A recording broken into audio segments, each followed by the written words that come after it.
Joseph Stalin yang tidak disetujui langsung dibungkam dan disingkirkan dari. Ya nggak boleh begitu Pak Mahfud. Ini dunia sudah dunia keterbukaan, saling menerima. Kalau memang salah ya coba diteliti, direvisi. Dan juga saya akuin sampai saat ini Menak justru tidak bereaksi.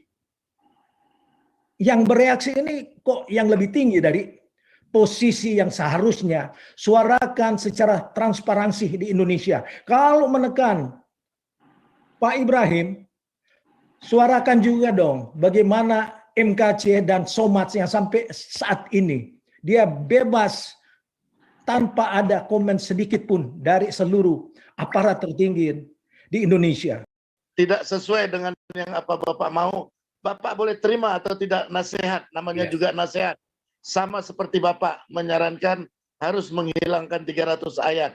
Kami peduli Pak, karena seandainya Bapak dipulangkan lagi dengan cara-cara yang tidak wajar ya, ada satu orang Indonesia ya, mantan Muslim yang jadi pendeta, berurusan lagi dengan hukum, dan Anda akan lebih parah dari MKC nampaknya ya.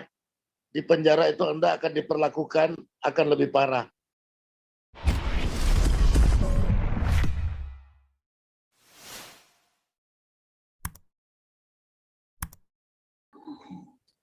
Silakan Pak Robert. Mau engkeng. Pak Robert. Mau engkang. Oh ya, sorry kepleset. It's okay.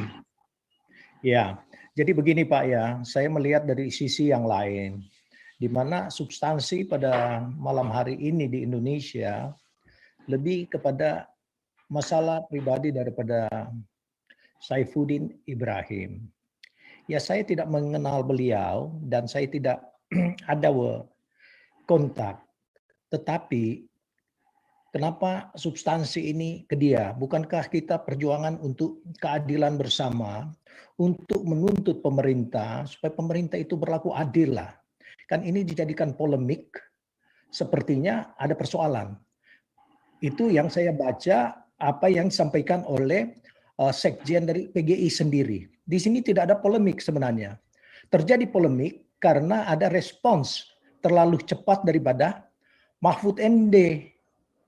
Dia sebagai Menteri Polkam atau politik, hukum, dan hak asasi manusia terlalu cepat memberikan respons kepada pribadi Saifuddin Ibrahim yang menyampaikan pandangan dia yang merupakan juga saran atau usul. Kan itu boleh saja.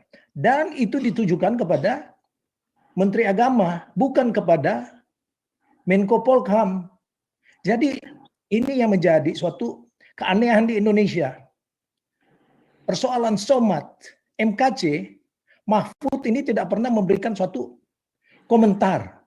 Nah, Saifuddin Ibrahim yang menyampaikan sebagai usulan itu bisa diterima, bisa tidak. Jadi jangan dijadikan ini sebagai polemik seperti yang disampaikan oleh Sekjen PGI si Sampo itu, Sumampo atau Sampo.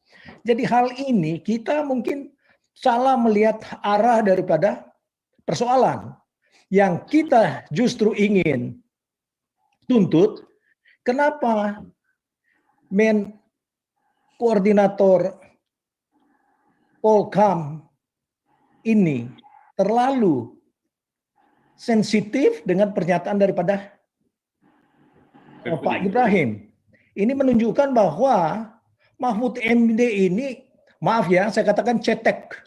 Apapun yang pengakuan orang Indonesia, tetapi terus terang cetek. Kok nggak melihat persoalan? Justru apa yang dia sampaikan dia merupakan sesuatu peluru di mana Pak Ibrahim ini bisa memakai ini sebagai bahan untuk penekanan hak asasi dia. Kan langsung mau disuruh tutup account dia. Ini model-model komunis di zaman Joseph Stalin yang tidak disetujui langsung dibungkam dan disingkirkan dari. Ya nggak boleh begitu Pak Mahfud. Ini dunia sudah dunia keterbukaan, saling menerima. Kalau memang salah ya coba diteliti, direvisi. Dan juga saya akuin sampai saat ini Menak justru tidak bereaksi.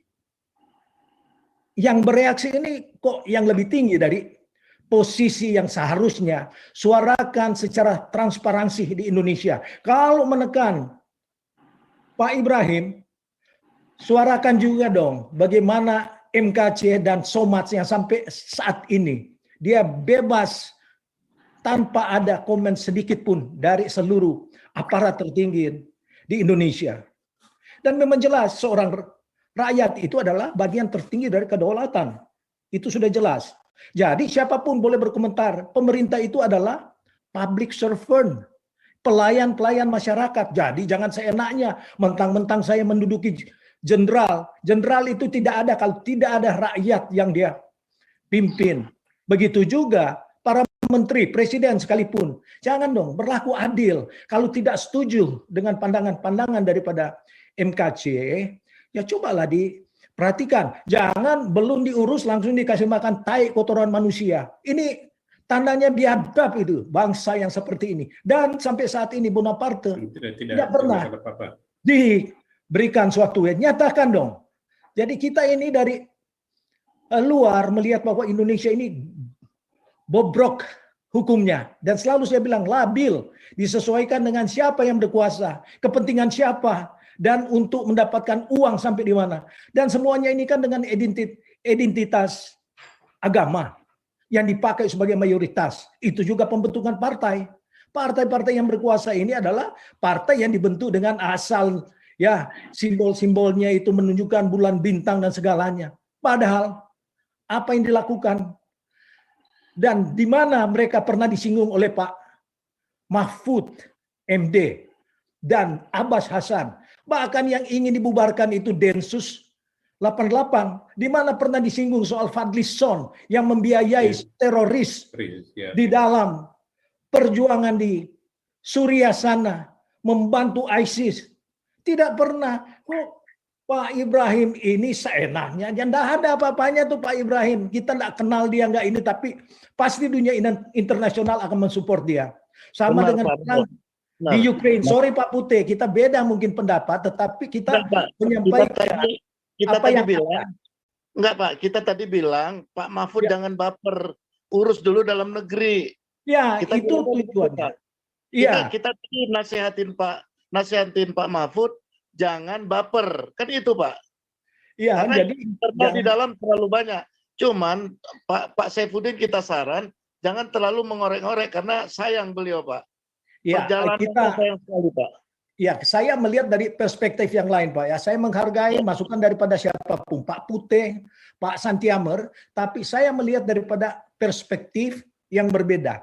Tuntutan ini bersama kita adalah keadilan dan kebenaran harus jalankan di Indonesia. Itu kita berkoar-koar. Tapi kalau ini kita memakan 90% dari persoalan pribadi daripada Pak Ibrahim, saya ini miris Pak. Saya sedih. Kasihan banget. Masa kita akan hilang dengan orang-orang yang membicarakan keadilan secara umum di Indonesia cuma karena masalah salah bicara mungkin ataupun usul. Tapi bagi saya, pandangan saya beda Pak. Dari paradigma yang berbeda. Ini kan usul, saran siapapun bisa. Dan dia masih rakyat Indonesia. Jadi substansinya di sini adalah Mahfud MD menjadikan ini sebagai polemik yang memberikan bahan bakar atau peluru bagi seseorang untuk bisa mengklaim bahwa dia memang tertekan. Ya benar, karena ada statement yang menyatakan bahwa account ditutup dan disuruh untuk ditelusuri segalanya. Apa haknya? Menteri Agama saja tidak bereaksi. Saya pikir cukup pintar Pak Menteri Agama. Saya pikir ini juga. Kan itu cuma dari sosial media. Yang paling kalau didiamkan kebanyakan ya tidak ada urusan. Dulu kan si Rizik itu makin hebat karena dipublish oleh orang-orang bodoh yang tidak bisa menilai atau mencerna apa yang dia sampaikan. Pokoknya kalau sudah agama itu harga mati, itu saja. Begitu dengan si Ahok. Hati kecil mereka melihat perbedaan apa yang dilakukan oleh Ahok, tetapi sudah dibuat fatwa oleh si Farid Bohrah atau siapa nama lengkapnya yang duduk di pimpinan MUI. Wah, sudah rasa hebat, harus diikuti. Ini yang harus kita tuntut. Dan mereka yang memeras Indonesia dengan korupsi termasuk Anies. Dan semua mereka, Abbas, masa Fadliston, dan Sus 88 yang adalah bagian daripada penegakan hukum teroris di Indonesia. Kok dibubarkan? Di mana akal sehat kita? Jadi di sini mungkin saya tidak berlama-lama Pak, tetapi apapun yang dilakukan oleh Mahfud MD ini, ternyata bahwa dia ini pengikut kadrun Pak. Jadi kalau sudah soal agama, dia lupa apa yang disampaikan bahwa seharusnya agama tidak sejalan dengan negara. Nah, kenapa ini kan ranah agama yang dimasukkan ini? Karena apa yang disampaikan usul daripada Pak Saifuddin, itu coba dilihatlah. Kalau itu memang ada ayat-ayat yang untuk membenarkan orang yang tidak sepaham dengan alirannya dibunuh, ya harus juga diteliti. Mesti cerdas dong Pak Mahfud, teliti. Mana mungkin Tuhan yang begitu hebat ingin membunuh orang dengan kesalahan tidak sepaham. Kalau saya, agama yang seperti itu saya tinggalkan, apapun keinginan daripada manusia itu untuk menerapkan. Jadi ada baiknya kita belajar dari sini bahwa kecerdasan itu adalah suatu yang memakai logika, akal sehat. Profesor itu dia tidak ditentukan oleh apa yang dia sampaikan, tetapi uji coba dari apa yang mereka lakukan. Seperti ini, kan Pak Mahfud itu profesor. Ya, maaflah. Karena memang di Indonesia itu status of simbolnya begitu hebat. Saya ingat zamannya Habibie dulu yang ditertawakan pemerintahan Amerika. Karena mereka nggak bisa sebut lagi ya, namanya yang mana. MC, SC, ada pun pejabat bekas lurah mungkin ditaruh, LH segala macam. Ya bingung lah yang mana namanya. Ini Indonesia. Jadi harus di sini banyak PhD Pak. Mereka tidak pernah cantumkan title-nya karena mereka malu justru. Teruji kalau dia ngomong seperti Pak Mahfud akan mereka nilai, kok bodoh banget. Seharusnya dia aja dia. Nggak boleh memberikan komentar seperti justru dia kelihatan bahwa ya dia membela apa yang tidak benar. Biarkan.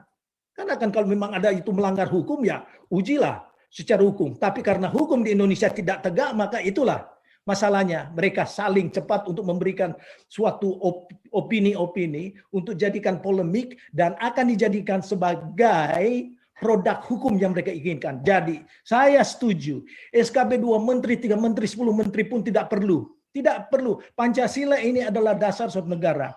Pasal 154 tidak perlu. Ini kan di framing supaya yang mayoritas tidak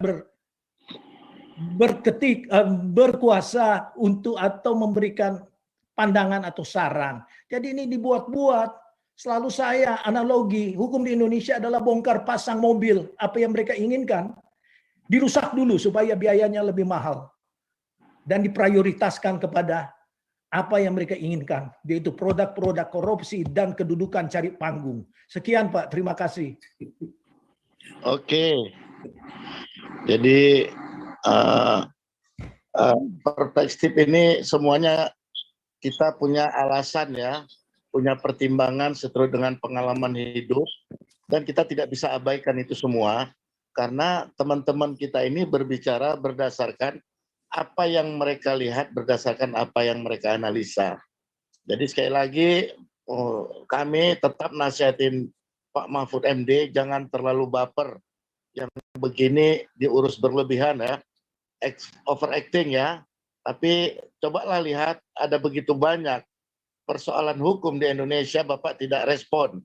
Bapak tidak ambil komen ya. Bagaimana orang-orang tertentu menjelekkan agama lain dan terus menerus. Bahkan ada yang sudah ditangkap cuman mendapat 5 bulan. Anda tidak komen Pak Menteri, tapi kami nasihat tadi dari Nitro 26, saya dan Pak Robert juga tadi dengan spesifik memaparkan ya. Mungkin beda cara memaparkannya. Pak Nitro 26 beda, Pak Robert berbeda. Saya seperti yang saya bilang tadi juga sama seperti yang disampaikan Pak Nitro 26. Bagi saya Bapak Menteri jangan baper ya. Walaupun kita melihat Anda dengan sangat mengebu-ngebu ya, Tapi Pak Menteri sekali lagi perhatikan urusan keadilan hukum di bangsa ini. Cuman saya tetap harus sampaikan kepada Pak Saifuddin Ibrahim, Pak, Amerika saat ini tidak begitu aman kepada Bapak. Sebagai sahabat, kita mantan-mantan, sama-sama mantan Muslim, Pak. Saya sarankan Bapak ke negara lain, supaya Bapak juga hidup disponsorin oleh negara itu langsung. Tapi di negara tujuan baru Bapak langsung minta suaka politik. Ya, keberangkatan Bapak kita atur mencari suaka politik, bukan sebagai jalan-jalan lagi.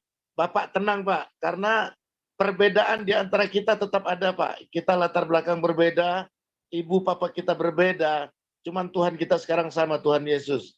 Jadi teman-teman yang ada di link ini, judulnya hari ini nasihat, ya Pak Saifuddin, dengar sekali lagi, nasihat.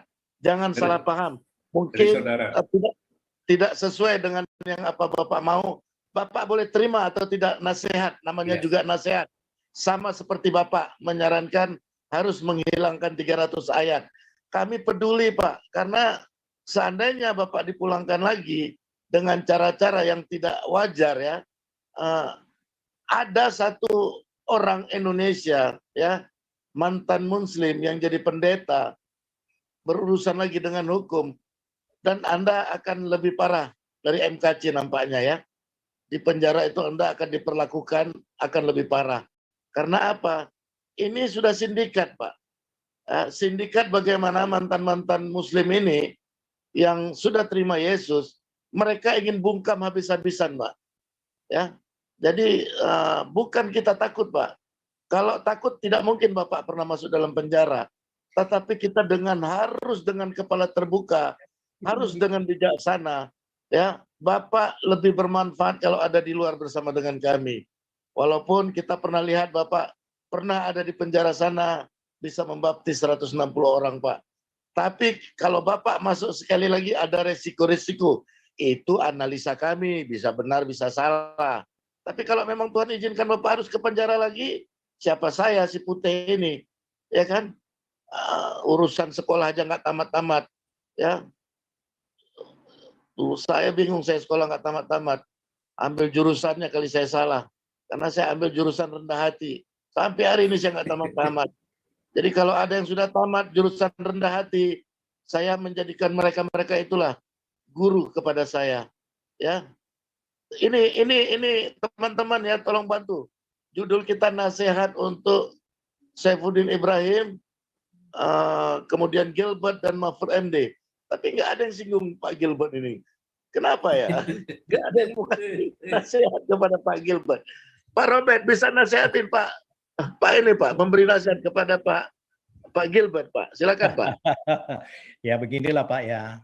Kita jangan terperangkap ke gereja-gereja yang kelihatannya penginjilnya atau pendetanya itu hidup secara flamboyan. Sebagaimana yang kita tahu bahwa ya Gilbert memang hidupnya seperti flamboyan. Sama dengan Benny Hinn dulu di Amerika. Yang ditonjolkan itu adalah ya mewah, kemewahan segala. Sedangkan jemaat itu banyak yang sesungguhnya ingin mencari kebenaran yang sejati. Jadi saya tidak bisa menyarankan secara spesifik, tapi yang pasti ya hiduplah sebagai orang yang benar, bisa menjadi panutan daripada jemaat dan bisa membawa jemaat-jemaat itu yang sungguh mengenal Yesus Kristus sebagai Tuhan dan Juru Selamat. Dan tentunya ya sebagai hamba Tuhan dibutuhkan itu kerendahan hati yang bisa dicontoh oleh jemaatnya. Jadi mungkin itu, Pak. Jadi kalau kita hidupnya juga bermewah-mewah, terlalu berfoya-foya, misalnya yang saya tahu bahwa selalu dengan ya tiket pesawat terbang itu kelas 1 dan semuanya hotel yang bintang 5. Sedangkan ya kita bukan pengusaha. Kalau pengusaha itu ya kita memang wajar, tapi seharusnya kita concern, kasihan yang mungkin memberikan uang sumbangan ini ataupun perpuluhan ini mereka yang gelantungan di bus untuk mencari makan. Jadi di mana hati kita, hati nurani kita untuk melihat yang nggak baik juga. Dan Tuhan memang tidak mengajarkan kita untuk hidup bermewah-mewah dan berfoya-foya. Jadi itu mungkin ya Pak Gilbert ya, seorang hamba Tuhan itu ya cobalah merenung sedikit dan perhatikanlah. Jadi bukan karena kekayaan kita, justru kita disorot dari mana uang itu kita bisa dapatkan. Tapi kalau kita hidup dengan penuh kesederhanaan, jemaat bisa melihat